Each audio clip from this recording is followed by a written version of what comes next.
اعوذ باللہ من الشیطان الرجیم بسم اللہ الرحمن الرحیم۔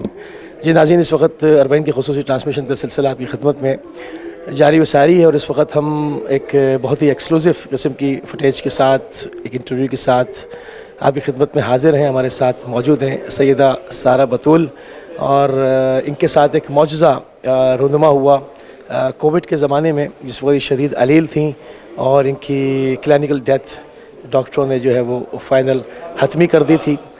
تو اس کے بعد کیا ہوا، کس طرح سے ان کو ایک نئی زندگی ملی، یہ انہی سے جانتے ہیں۔ السلام علیکم سسٹر۔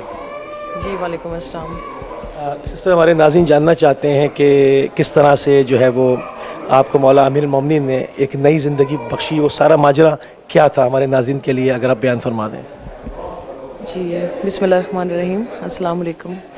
میرا نام سیدہ سارہ بطول ہے، لاہور پاکستان سے تعلق ہے میرا۔ پچھلے سال رمضان میں، ایک تو یہ رمضان گزرا، اس سے پچھلا رمضان 2021 میں اس سے مجھے کووڈ ہوا تھا، اور کرونا کے دنوں میں کووڈ میرا نیگیٹو ہو گیا تھا تقریباً 10 سے 12 دن کے بعد۔ اس کے بعد مجھے گھر میں شفٹ کر دیا گیا۔ ڈاکٹرز نے ویسے بولا کہ اس کے تھوڑے سے ٹیسٹ وغیرہ کروا لیں، اپنے کسی فزیشین کو چیک کروائیے گا، ایک ان کا ڈی ڈائمر جو ہے نا تھوڑا سا ہائی آ رہا ہے۔ میں جب گھر گئی تو گھر جانے کے اگلے دن بعد ہی میری پوری لیفٹ سائڈ پہ پین، جو لائن میں پین سٹارٹ ہو گئی۔ تو ہمارا وہاں پہ مقامی ہاسپٹل ہے، نیشنل ہاسپٹل DHA میں، اس ہاسپٹل میں ہم لوگ گئے لے کے مجھے۔ تو ڈاکٹرز نے کہا جی سے کافی سویر جو ہے نا کارڈیک اریسٹ ہوا ہے، اور اس کو اینجیوگرافی وغیرہ بھی کرنے پڑے گی۔ اچھا، انہیں ٹیسٹوں کے دوران جب میرا وہ اینجیو کے لیے مجھے لے جانے لگے تھے تو میرے کچھ بلڈ کے ٹیسٹ ٹھیک نہیں آئے، جس میں میرا خاص طور پہ کریٹینن لیول جو تھا وہ کافی ہائی آیا۔ تو ڈاکٹرز نے کہا جی ہم ویٹ کرتے ہیں، پہلے اس کی کڈنیز کو ٹریٹ کریں گے، اس کے بعد پھر ہم اس کا ہارٹ کا کچھ کر سکتے ہیں۔ اچھا، اسی دوران کریٹینن لیول جو ہے وہ کنٹرول نہیں ہو رہا تھا، کمپلیکیشنز بڑھتی گئیں، تو میرا پھر ڈائلسس پہ میں شفٹ ہوگی، میرے ڈائلسس وغیرہ سٹارٹ ہو گئے ہوئے تھے۔ اب ان ڈائلسس کے دوران وہ چیزیں گریجولی جو ہے نا خراب ہونا شروع ہو گئیں، مطلب بہتری کی بجائے میں اور مزید ڈاؤن ہونا سٹارٹ ہو گئی۔ تقریباً یہ 1.5 مہینے کا ٹائم گزرا، 1.5 مہینے وہ ICU میں رہی میں ہاسپٹل میں، اور اینڈ پہ یہ تھا کہ میں پھر وینٹیلیٹر پہ شفٹ ہو گئی۔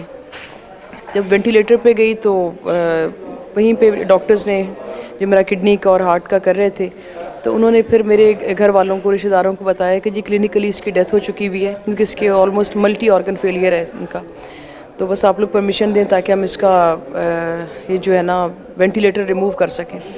اب وینٹیلیٹر ریموو کروانے کے لیے میرے خیال میں پرمیشن وغیرہ لے رہے ہوں گے گھر والوں سے یا جو بھی تھا۔ ایون میرے پیچھے گاؤں میں فون کر دیا گیا تھا کہ ڈاکٹرز کہہ رہے ہیں اس کو زیادہ دیر رکھنا نہیں ہے، اسے فوری آپ جیسے بھی ہوگا دفن کیجیے گا، کہ اس کی باڈی کی حالت نہیں ہے۔ میری پوری باڈی میں پانی پڑ گیا ہوا تھا۔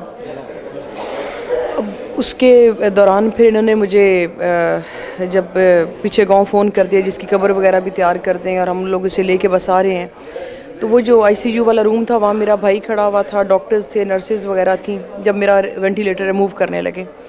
اب اسی دوران میں نے نیند میں دیکھا ہے، خواب میں دیکھا ہے، مرے ہوئے دیکھا ہے، یہ مجھے نہیں پتا، لیکن اتنا مجھے یاد ہے کہ ایک نور کا حالہ تھا، ایک دائرہ تھا۔ جب آپ کومے میں چلی گئیں اس کے بعد آپ نے؟ جی، یہ کومے کے بعد جس وقت میرا وینٹ ریموو کرنے لگے تھے، اب اس وقت میں نے دیکھا ہے کہ ایک نور کا حالہ ہے جو میرے اوپر ایسے دائرے کی صورت میں نہ گھوم رہا ہے، اور اس نور کے اس طرف میرا چھوٹا بھائی سید شان حیدر، ان کی ڈیتھ ہو گئی ہوئی ہے کچھ عرصہ پہلے، 4 سال پہلے، وہ کھڑا ہوا ہے، اور اس کا بھی مجھے نا وہ روشنی اتنی تیز ہے کہ مجھے وہ پراپر صحیح نظر نہیں آ رہا، بس محسوس ہو رہا ہے کہ جی اچھا اس طرف شان ہی کھڑا ہے۔ تو مجھے کہتا ہے کہ عربی میں اس نے مجھے بولا کہ کم باذن اللہ بحق امیر المومنین، پھر دوبارہ بولتا ہے کم باذن اللہ بحق امیر المومنین، اور میں حیران ہو کے دیکھ رہی ہوں کہ یہ سب کیا ہو رہا ہے۔ اسی دوران وہ مجھے کہتا ہے کہ تم اٹھ کے بیٹھ جاؤ، تمہیں پتہ نہیں ہے کہ مولا کائنات تشریف لے کے آئے ہیں، مولا کائنات تشریف لے کے آئے ہیں، اور انہوں نے تمہیں زندگی بخشی ہے، اور اٹھ کے بیٹھ جاؤ۔ اب بجائے اس کے کہ میں اس کی اس بات کا جواب دیتی، میں مولا کی طرف مخاطب ہو کے کہتی ہوں مولا کہ میں تو آپ کے سامنے مری بھی ہوں، میں کس طرح سے میں اٹھ کے بیٹھ سکتی ہوں۔ تو اس میں اتنی دیر میں جب میں اس نور کے ساتھ باتیں کر رہی ہے، یہی میں نے بولا کہ جی میں کیسے اٹھ کے بیٹھ سکتی ہوں، تو ایک وہ لہجہ جو سنا ہوا تھا شروع سے کہ مولا کائنات کا لہجہ جیسے کہ بجلی کی کڑک کا میں مولا کائنات کا لہجہ ہے، اسی طرح سے ایک وہ سخت سی آواز آئی ہے کہ تیسری آواز میرے بھائی کی آواز نہیں تھی, وہ بالکل مختلف, اور وہ مجھے یقین ہے کہ مولا کائنات کی آواز تھی. اس وقت انہوں نے کہا کہ کم بِإِذْنِ اللَّهِ بِحَقِّ امیر المومنین. جب یہ تیسری دفعہ مولا نے یہ والا جملہ میں نے سنا ہے, اور اسی لمحے میں اٹھ کے بیٹھ گئی ہوں. جب میں اٹھ کے بیٹھی ہوں تو ایک دم وہ ڈاکٹرز اور میرے وہ جو رشتہ دار تھے یا جو بھی وہاں پہ کھڑے تھے, ایک دم ڈر کے پیچھے ہو گئے کہ یہ کیسے ہو سکتا ہے. تو تب مجھے اچانک سڈن جب اٹھ کے بیٹھی تو ان کے لیے تو ایک سرپرائزنگ تھا, وہ سب ڈاکٹرز وغیرہ سب پیچھے ہٹ گئے, نہیں آپ ہی کہہ رہی ہیں. بالکل جب پیچھے ہٹے نا, تو اس وقت میں نے پھر کہا کہ میں نے اپنے بھائی کو اشارہ کیا کہ مجھے جو ہے نا کاپی پین لا دو, میں نے کچھ لکھنا ہے. کہ میں بول سکتی نہیں تھی, منہ میں وینٹیلیٹر والا وہ آلہ لگا, پائپ لگا ہوا تھا. تو میں نے پھر وہ اس نے مجھے کاپی پین دیا, تو میں نے اس پہ لکھا کہ مجھے مولا کائنات نے زندگی بخش دی ہے, تو یہ میری مشین وغیرہ اتروا دو, مجھے میری زندگی کو کوئی خطرہ نہیں ہے. اس نے وہ جب ڈاکٹرز کو دکھایا تو ڈاکٹر کہتے ہیں کہ نہیں, یہ ہم اس کی پوری باڈی جو ہے وہ ڈیپینڈ کر رہی ہے وینٹیلیٹر پہ, ہم ایک دم سے نہیں اتار سکتے, تو ہمیں گریجولی اتارنا ہوگا اس کا وینٹیلیٹر. کیونکہ میں اس وقت بالکل اپنے آپ کو ٹھیک محسوس کر رہی تھی. میں نے دوبارہ کہا کہ پلیز یہ اتار دیں, مجھے اس سے تکلیف ہو رہی ہے.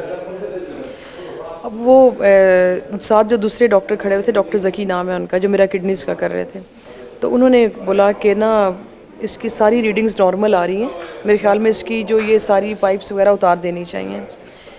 17 رمضان کو 1.5 مہینے کے بعد جی مولا نے مجھے شفا دی, زندگی دی دوبارہ. 17 کو وہ یہ واقعہ ہوا. 19 رمضان شب ضربت میں مولا کائنات کے قدموں میں تھی, 2 دن کے بعد.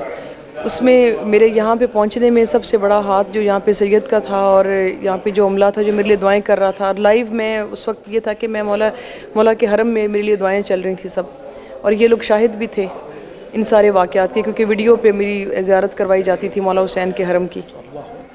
تو اسی وجہ سے انہوں نے پھر مجھے وہیں پہ ایمرجنسی ویزا دیا کہ تم یہاں فوراً آؤ, جہاں پہ آ کے اپنا پورا معجزہ جو ہے نا وہ سب کو سناؤ. اور ساتھ ہی پھر مجھے ان کی سید کی طرف سے وہ تحیات جو ہے وہ جی, یہ اس میں ہیں مینجمنٹ کے ہی ہیں لوگ جی, ان میں انڈر تو سید علی سستانی کے آتے ہیں یہ سارے, اور پھر سید سعد الدین ہاشم ہے, تو ان لوگوں نے بیسیکلی مجھے کروایا تھا. تو اس میں انہوں نے مجھے تحیات ویزا دیا یہاں کا, اور اس کے علاوہ حرم میں میری نوکری ہے, ورنہ کوئی بھی یہاں پہ حرم میں فارنر کوئی جاب نہیں کر سکتا. میں واحد فارنر ہوں جن کو ان کے کہنے پہ یہاں پہ جاب دی گئی ہے. ابھی بھی آتی ہوں, مطلب وہ ایک خدامہ کا کارڈ بنا ہوا ہے, جب بھی آتی ہوں آ کے جو چند لمحے ہیں وہ یہاں پہ آ کے مولا کے حرم میں نوکری وغیرہ کرتی ہوں. اب کیا میسج دیں گی جو ہمارے ناظرین اس وقت دیکھ رہے ہیں؟ بعض لوگ کے جب ہم جیسے پروگرامس وغیرہ کرتے ہیں تو لوگ فون کرتے ہیں, ہم ہمیشہ یہ کہتے ہیں کہ حاجت بیان نہیں کرنی ہے, وہ سب ان کو سب پتہ ہے, خدا جانتا ہے, اور صرف اہل بیت کا واسطہ دیں, مولا حسین کا واسطہ دیں. تو بہت سارے لوگ اس وقت بھی دیکھ رہے ہوں گے, ہر انسان کے پاس حاجتیں, ان کے لیے ان کے دل کی ڈھارس کے لیے کوئی میسج؟ بالکل میسج ہے جی. ہمارے کچھ جو ہم کمزور ایمان کے لوگ ہیں جی, ہمیں ایک لمحے کے لیے کوئی چیز نہیں ملی تو ہم در بدر وہ کہتے ہیں نا کہ ہم اپنا ٹریک چینج کرنا شروع ہو جاتے ہیں. حقیقت یہ ہے کہ ان کی ٹھوکر میں کائنات کو رکھ دیا گیا. جس طرح انہوں نے اس کی ذات کو منوانے کے لیے قربانیاں دی ہیں, اسی طرح سے پھر اس کی ذات نے ان کے اختیار میں سب کچھ دے دیا. اب یہ میرا ایک واقعہ, اور ایسے کئی لوگوں کے ساتھ یہ واقعات ہوئے ہیں کہ کسی کو زندگی عطا ہوگی, کسی کو شفا عطا ہوگی, تو یہ کون دے رہا ہے؟ آج جا کے ہم جب مانگ ہی ان سے رہے ہیں تو اس کا مطلب عطا بھی یہی کر رہے ہیں. اچھا, آپ ایک چیز اور ذکر کر رہی تھیں ابھی انٹرویو سے پہلے ہماری بات ہوئی کہ پیس میکر کا آپ بتا رہی تھیں, میں چاہوں وہ بھی ایڈ کریں اس میں. اچھا جی, میرا ویسے ایک بڑے عرصے سے ایک پرابلم سٹارٹ ہوئی تھی, مجھے ٹیکیکارڈیا کا ایک ایشو تھا, اور ان دنوں میں میرا یہی تھا کہ پشاور حیات آباد میں ایک ڈاکٹر تھے, ان سے ٹائم لے چکے ہوئے تھے. تب مجھے کووڈ وغیرہ نہیں تھا, بلکہ کووڈ کا نام و نشان بھی نہیں تھا جب یہ ٹیکیکارڈیا کا ایشو چل رہا تھا. تو ٹیسٹ وغیرہ سارے کمپلیٹ تھا, مجھے انہوں نے پیس میکر لگانا تھا وہاں پہ. تو الحمدللہ یہ جب مولا نے جب یہ زندگی دی تو اتنی بے عیب دی کہ وہ بھی میرا مسئلہ, مجھے بڑے عرصے بعد میں نے ریئلائز کیا کہ مجھے کوئی ٹیکیکارڈیا کا ایشو نہیں ہو رہا, اور وہ تو مسئلہ ہی ختم ہو گیا ہوا ہے. اور آج تک خدا کا شکر ہے کہ مجھے کوئی سنگل میڈیسن بھی نہیں لینی پڑتی. اور اب یہاں پہ جب بھی وہاں پہ دل گھبراتا ہے اور وہ یاد آتی ہے ان کی عطا, تو اسی وقت پھر آتی ہوں, کیونکہ ویزے کا مسئلہ مولا نے رکھا نہیں ہے میرا, وہ ملٹیپل ویزا ہے اور ہمیشہ کے لیے انٹری دے دی ہوئی ہے. تو بس وہاں سے جو ہے انہیں کی وہ صدقہ خیرات مل رہا ہے, اور لے کے یہاں پہ پہنچ جاتی ہوں. جی بہت شکر گزار ہیں, ہم انتہائی ممنون ہیں, آپ نے اپنا قیمتی ٹائم ہم کو دیا, بہت شکریہ آپ کا. تھینک یو ویری مچ جی.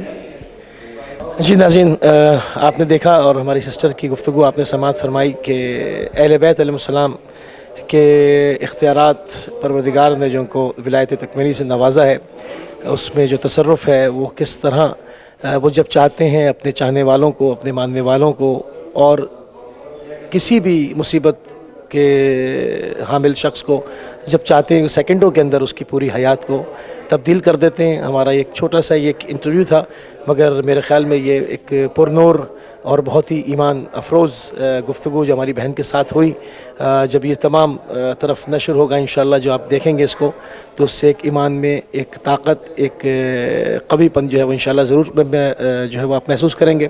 اس وقت ہم کربلا المقدسہ میں موجود ہیں اور انشاءاللہ جلد اگلی منزل پہ آپ سے ملاقات ہوگی۔ السلام علیکم ورحمۃ اللہ۔